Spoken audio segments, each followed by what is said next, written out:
Hey everyone, we're back with another long-term review. This is my 2-season check-in on Harbor Freight's Atlas 80 volt string trimmer.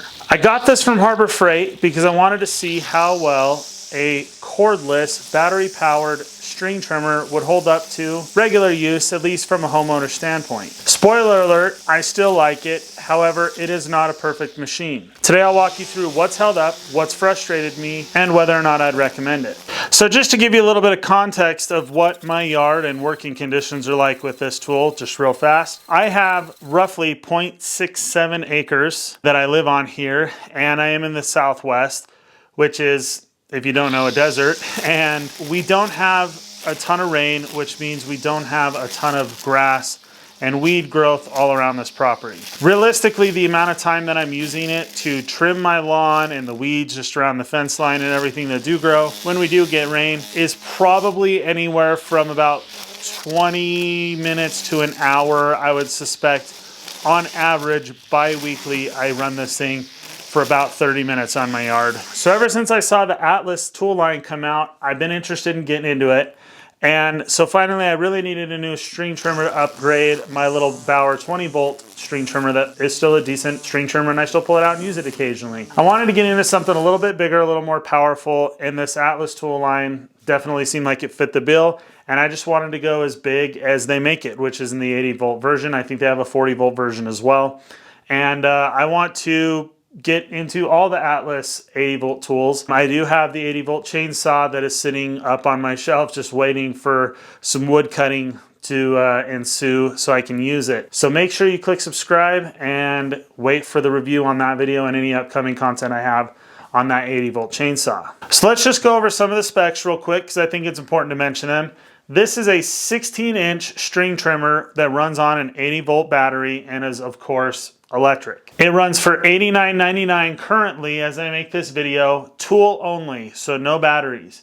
These batteries are definitely going to cost you some money, so if you plan on getting into the string trimmer, maybe plan on getting into the entire Atlas 80 volt line altogether to make it worth getting these really large batteries. Supposedly you can get coupons for them for $79.99, which is about 10 bucks off. I haven't seen them, but that's what I'm reading online. In their marketing, Harbor Freight says this will be a 23cc gas string trimmer. And in my experience with the few gas string trimmers I've used in my lifetime and this tool, I would think that that definitely sounds about right. It takes 95 thousandths string trimmer line, or 2.4 millimeter. They say it weighs 6.6 pounds and the max RPMs that it runs at is about 6,000. It's just underneath that. Okay, 5,635, let's be specific. Now, when you first get it, you are gonna have to assemble it, and assembly is very easy. When assembling, you're gonna have the ability to adjust this handle, so it is adjustable to make it more ergonomically friendly for you. For lack of a better term, the chassis, I'll call it, is very solid. It's all made out of what I believe is steel pipe, and the way it's constructed, it feels really solid in hand. Nothing wrong with the build quality and the way it's put together. It also is balanced pretty well, and if you can't tell, back here, they have a little keeper that you can hook on a shoulder strap to help you haul this thing around. And admittedly, after about 20 minutes of using it, I definitely wish I had something, a sling of some type, to wrap around my shoulder to help me hold this thing up while I'm doing my work. Honestly, that's something to me that Harbor Freight could probably include with this string trimmer that they could charge a couple bucks more for to throw it in with the kit, and most people are probably going to be pretty happy with it. However, Harbor Freight does a great job of keeping things low priced. If you want to go pick up the lanyard or shoulder strap, that is optional, which, you know, some people may appreciate, saving a couple of bucks, not having to purchase that with it. Now, kind of the bane of string trimmers is loading them with the string. My experience with this machine in particular, with loading the string, is that it is a little bit cumbersome. That being said, let's turn this over. It is fairly straightforward in that you line up this arrow with this arrow. You bring that, you push it in, you twist it around until those two are lined up, and then it has the line in here, which just tells you to put the string line through and then even it up on both sides.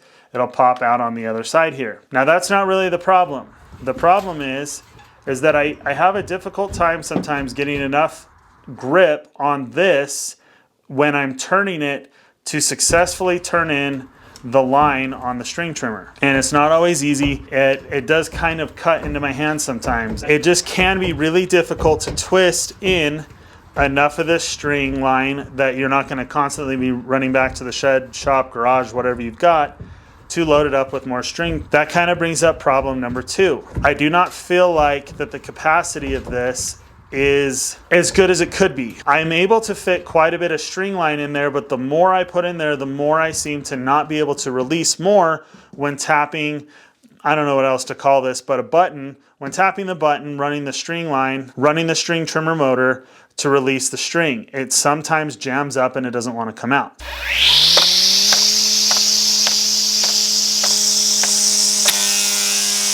Now, I admit that there could be something going on here. It could be the direction that my string line's coming out of this and the way I feed it into there. If it's got a natural loop this way and I'm putting it in where the loop's going that way, maybe that's where the jam's coming in. I haven't fiddled with it too much because it's not really been a problem most of the time. Just every once in a while, it feels like this jams up and I'm having to mess with pulling the string line out. So it's not perfect. Now, that being said, I don't want to make excuses for it, but pretty much all string trimmers I've used in my life, they all seem to have some at least minor string feeding issues.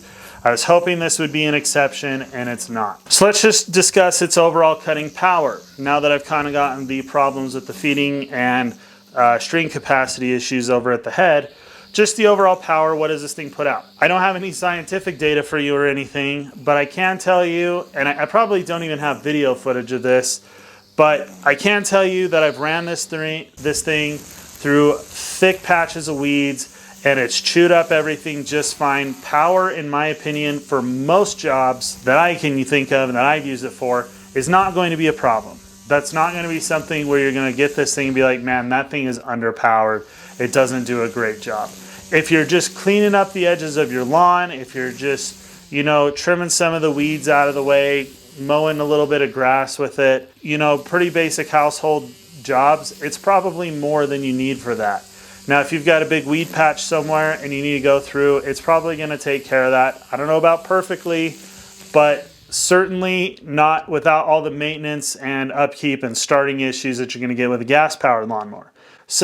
Not lawnmower, string trimmer, gas-powered string trimmer. In my opinion, for the average Joe, the average homeowner that might be wanting to pick up a pretty serious string trimmer, this is going to give you everything you're going to want, in my opinion. So let's also talk about reliability. That's kind of the focus of my channel. Everything I review, I like to have a focus on reliability. This thing, being electric, very straightforward, simple, starts up every single time. The batteries, I can just about go on, what are we at? We're at 3 bars, and I think I've charged this battery 1 time this summer. It runs this string trimmer for hours and hours at a time. So going back to reliability, I've had no breakages, no catastrophic failures or anything like that. This is original, well used, very dirty. Hopefully you got a pretty good idea that the thing's been used, and it's been used bi-weekly for roughly 2 whole mowing and growing seasons, if you will. The one exception I will say is with the little bit of the jamming that I have in the head of this string trimmer, where sometimes I tap that thing on the ground and the string just doesn't want to come out. Now, maintenance of ownership, very straightforward. It's going to be pretty much all the same things as any other string trimmer. I do occasionally take the whole head apart and clean it out, blow it out with my compressed air, and then put it all back together. And that's pretty much all the maintenance I really do with the thing. Being that it's not a gas trimmer, which there was a time where I was gas or nothing. I'm pretty quickly moving away from that. There is almost no maintenance to the thing other than just kind of keeping it clean and going through the head and making sure that everything is just cleaned up in there. Otherwise, it's basically maintenance free, I suppose, outside of keeping batteries charged. So let's close this video out by just simply saying this is a great string trimmer. It's not without faults, but really no string trimmer, like I said in my life, ever has been flawless. So what does this thing do well overall? It delivers reliable cutting power for my typical trimming tasks. It's held together well structurally, no problems with the build quality. Maintenance is super easy, very reasonable, and for the price that you're gonna pay for this thing, I think it's worth it. So what it doesn't do well, not really anything outside of, I would just say this. Typically, I think pretty much everybody in the landscaping industries are still using gas-powered equipment. At least that's what I've seen whenever I've seen those guys out there running around doing landscaping work. They're still running gas-powered equipment, and that's probably what you'd want to stick with. That being said, homeowners with medium-sized yards, homesteaders,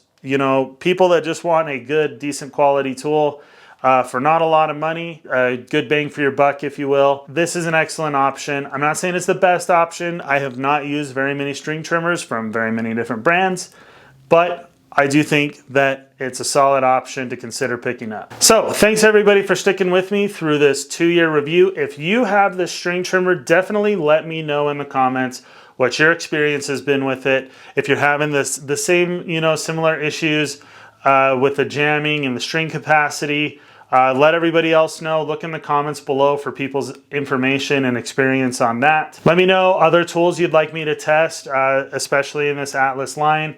I definitely would like to get the mower from Harbor Freight. I need a new mower. I've got a gas-powered one that is not bag capable, and I really need to get a lawnmower with a bag. Let me know any other tools you want to see. Of course, don't forget that chainsaw is going to be coming down the pipeline within the next year. I'm not going to make any promises there. I definitely am looking forward to be able to get out and use that machine. If you found this video helpful, if you liked it, make sure you give it a thumbs up. And if you're not a subscriber, as always, click subscribe.